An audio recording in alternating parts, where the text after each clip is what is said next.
ఈ క్రింది వానిలో ఏది వ్యవసాయ పునర్కార్యాచరణ ప్రణాళికలో అంశము కాదు?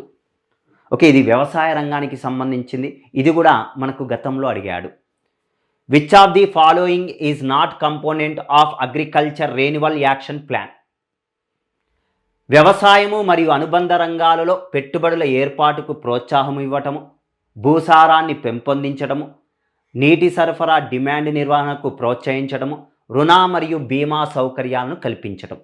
చూడండి, మనకు వ్యవసాయ పునర్కార్యాచరణ ప్రణాళిక అనేటువంటిది రిపోర్ట్ ఎవరు ఇవ్వటం జరిగిందండి అంటే ఎంఎస్ స్వామినాథన్.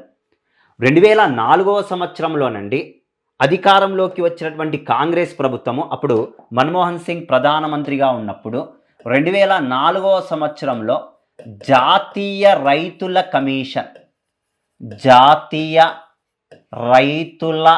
కమిషన్ను ఏర్పాటు చేయటం జరిగింది. ఇతడు ది కమిటీకి చైర్పర్సన్గా ఎంఎస్ స్వామినాథన్ను నియమించాడు. ఈ ఎంఎస్ స్వామినాథన్ అండి వ్యవసాయపు అభివృద్ధి గురించి ఒక యాక్షన్ ప్లాన్ను రిపోర్ట్ ఇచ్చాడు. ఇందులో వ్యవసాయపు అభివృద్ధి గురించి ఎన్ని పాయింట్స్ రికమెండేషన్ చేశాడండి అంటే 5 పాయింట్స్ రికమెండేషన్ చేశాడు. అవి ఏమిటండి? భూసారాన్ని పెంపొందించాలి, నీటిపారుదల సౌకర్యాలను పెంచాలి, రుణ మరియు బీమా సదుపాయాలను కల్పించాలి.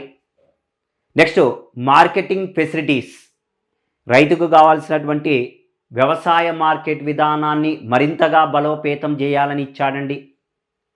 ఓకేనండి, ల్యాబుల్లో జరిగేటువంటి పరిశోధనలు భూమి వరకు కూడా చేరాలి అని చెప్పి ఇవ్వటం జరిగింది. ల్యాబ్ టు ల్యాండ్ అనేటువంటిది. ఇందులో వ్యవసాయము మరియు అనుబంధ రంగాలలో పెట్టుబడులను ప్రోత్సహించాలనేటువంటి అంశాన్ని గురించి ఎక్కడా వివరలేదు. ఆన్సర్ అంశము కానిది ఏది అని ఇచ్చాడు. ఫస్ట్ వన్ ఈజ్ ఆన్సర్ అండి.